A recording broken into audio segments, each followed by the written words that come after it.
Blessed morning mga kaagot, ito na naman tayo sa ating morning prayer. Basahin muna natin ang 1 Pedro chapter 2 verse 21 hanggang 23. Sabi niya rito, ang pagtitiis ng hirap ay bahagi ng pagkahirang sa inyo ng Diyos, sapagkat ng si Kristo ay magtiis para sa inyo. Binigyan niya kayo ng halimbawang dapat tularan. Hindi siya gumawa ng anumang kasalanan o nagsinungaling kailanman. Nang siya'y alipustahin, hindi siya gumanti. Nang siya'y pahirapan, hindi siya nagbanta. Manalig siya sa Diyos na makatarungan. Amen. Purihin ang Diyos at ang kanyang mga salita. Sabi niya rito kahit inaalimura siya, hindi siya gumanti. Tapos ang ginawa niya ay nanalangin na lang siya. Pinag-pray niya sa Diyos na makatarungan, sabi niya, Napakabuti talaga ng Diyos sa buhay natin. Ang pagtitiis ng ang hirap pala ay bahagi ng pagkahirang ng Diyos sa ating buhay, mga kagot. Kaya wag nating kaligtaan, basahin ang 1 Pedro chapter 2 verse 21 to 23.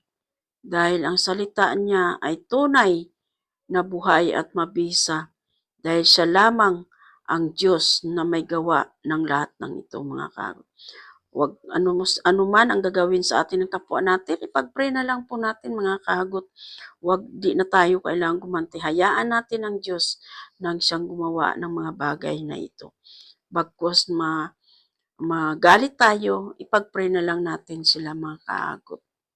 Kaya purihin ang Diyos at ang kanyang mga salita. Pray na tayo, mga kagot. Banal at dakilang Diyos, amang makapangyarihan, kami lubos ng papasalamat sa umagang ito, Panginoon, sa biyaya at habag mo sa buhay namin, Panginoon Lord Jesus, dahil patuloy mo kaming kinakalinga, Panginoon, at binigyan mo kami ng lakas sa pagising namin sa umaga. Ikaw, Panginoon, ang nagbibigay ng lahat ng kasapatan sa buhay namin. I pray, Lord God, sa buhay namin, Panginoon, na dinadalangin namin, Panginoon, na sino man, Lord God, ang mga nagkasala sa amin, o either kami din, Panginoon Lord Jesus, na gumawa ng hindi tama sa kapwa namin, Panginoon Lord Jesus. Ikaw, Panginoon, ang magbigay sa amin ng mga revelation, Lord God, na panalangin namin, Panginoon, ang mga bagay na ito, Panginoon, hindi namin gagawin na kami gumanti, pinapaubaya at pinagkatiwala namin sila sa iyo, Panginoon. Sa iyong mga kamay, Panginoon, ikaw ang maghari, ikaw ang manguna sa buhay ng mga tao, Lord God, na gumagawa ng mga hindi tama at kalugod-lugod sa iyo, Panginoon, Lord Jesus. Dalangin ko muli, Ama, ang iyong malayang pag-iingat sa buhay namin, Panginoon, na patuloy ka namin itataas sa aming buhay, Panginoon. Ang mga paghihirap namin ito, Panginoon, ang sabi mo ay parte ito ng pagkahirang mo sa amin bilang mga leader, bilang mga hallelujah, Lord Jesus, maging ang mga hinirang mo, Panginoon, ng mga lingkod ng Diyos. Kaya naniniwala kami, Panginoon, na ikaw ang Diyos na makapangyarihan. Pinapaubaya namin sa iyong mga kamay ang anumang mga bagay at mayroong nakakagawa ng mga bagay na hindi tama sa amin na mga anak mo at mga lingkod, Panginoon. Pinapaubaya namin sa iyong mga kamay, Panginoon, ang mga taong ito, Lord Jesus.